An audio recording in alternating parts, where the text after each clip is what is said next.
Parshat Naso, Tafshin Pei Daled. It's exciting for me personally. This takes me back 30 years. This week, 30 years ago, was my bar mitzvah, Parshat Naso.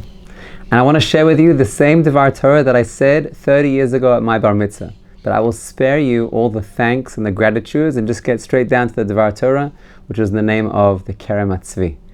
One of the hardest things that I initially thought would be about my bar mitzvah parsha was that it's the longest parsha in the Torah. Until I found out that the same psukim are repeated again and again and again, 12 times, one for each nasi. That was a big relief. It shortened my parsha tremendously. I was able to read a lot without having to prepare too much, reading the same parsha again and again. And in the Kerem Tzvi, he asks, why in the world do you need to repeat these psukim again and again and again? We're talking about the Nesiim. They were bringing a korban lifnei Hashem. Just teach the first gift that was brought by Shevet Yehuda, and then say, and all the other tribes brought the same gift exactly. You can say their names again, but you don't need to repeat the same gifts again and again and again and again. Although it gave me the opportunity to say that I read the longest parsha, but we could have saved time on that. So what's the reason behind it, why it's repeated again and again?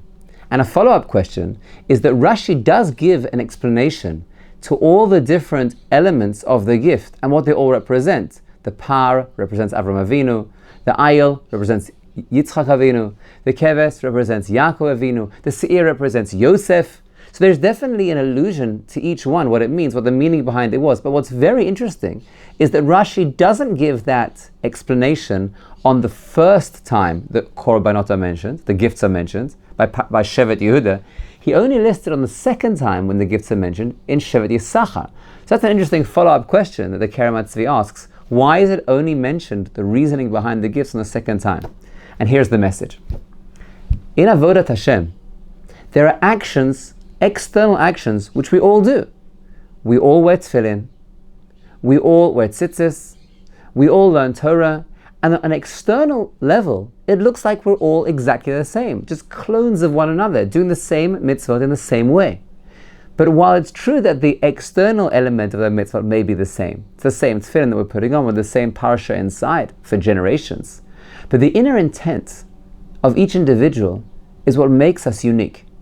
In fact, if you think about a game, if there weren't clear rules of the game that everyone had to keep, then you would never really be able to develop a great skill, because everyone would just be playing with their own rules all the time. By having limited rules and saying everyone has to play within these rules, then everyone is able to develop their own unique style, their own unique personality within those great rules. So Hashem gave us the mitzvot, which are incumbent upon all of us equally. But within the mitzvot, everyone has their own unique kavana that they can bring out. So look at Shevet Yisachar. They're coming after Shevet Yehuda and they're bringing the exact same gift. It looks like they're just copying. Why didn't they bring anything unique? Why didn't they bring a gift of their own? Why did they bring the exact same thing that Yehuda brought? And here lies the answer. We're not looking to be unique and doing things in bigger and better ways than everyone else. We are happy to remain the same on an external level as other people. We're not looking to show off or to one-up man. We're looking just to have inner connection to Hashem. So the actions are externally the same. Yisachar didn't want to show up Yehuda and bring a greater gift. But what he did was have his own unique kavana in that same external action.